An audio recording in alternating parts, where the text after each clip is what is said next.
RB's Toy Box. It's for you.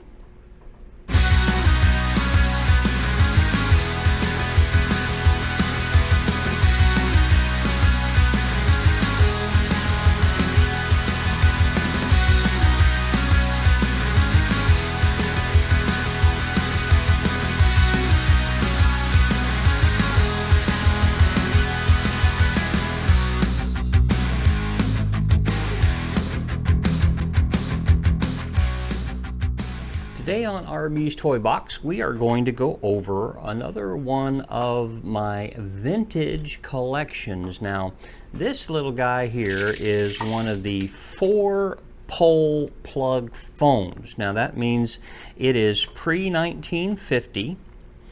And that's about the time that they came out with Modular, but you know, it's in great condition for what it is. When you set it down, this little button right there hangs up on it like that. But of course, it's rotary.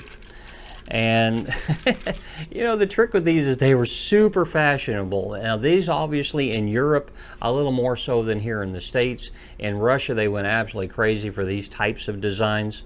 But you know, the rotary I still love. Growing up as a rotary kid and dating as a rotary kid, and you know, you got your girlfriend's number and you're trying to call, right? And then you know, your mom yells at you or something, and you're like, oh, I can't remember what number I'm in. Oh, yeah, hang up and do it all over again.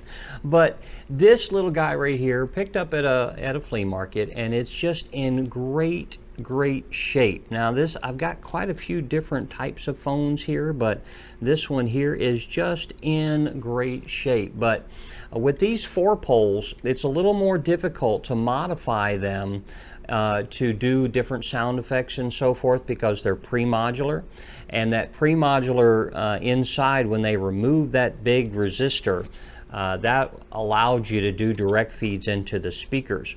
These actually have to go through that connection point that, you know, they eventually had to eliminate. But they added the additional power through the lines prior modular. Now, if you happen to pick one of these up and you still want to use them today, you can actually. You've got to get a modular adapter, and then you can get a box off the internet. They're about $115, but it allows you to take that old phone and plug it into a PC, a Wi-Fi connection, and be able to use your old Mickey Mouse phones or your old Star Wars phones or Star Trek, whatever. You can still use them just like you could back then. Even if you're like me and you don't have phone jacks in your house. I haven't had a phone since like 2005 or something, you know, when we started, when cell phone plans came down to the point that you didn't need to have them anymore. Just, you know, these went to the wayside. But you know, there's some nostalgic people out there like myself that still loves the weight and the grip of a good old-fashioned phone to make your phone calls with. I hope you enjoyed this little walkthrough here with RB's Toy Box on my old phone. See you next time.